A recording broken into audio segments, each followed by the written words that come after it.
আসসালামু আলাইকুম। আশা করি সবাই ভালো আছেন।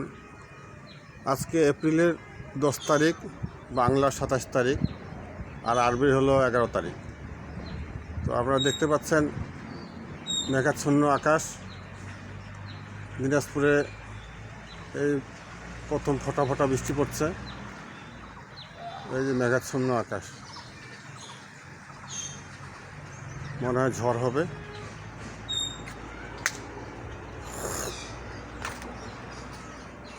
দেখেন,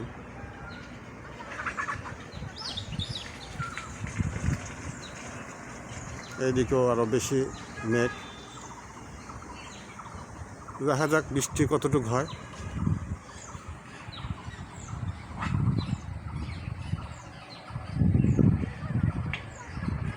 ওই যে মেঘ, পুরো আকাশ মেঘ।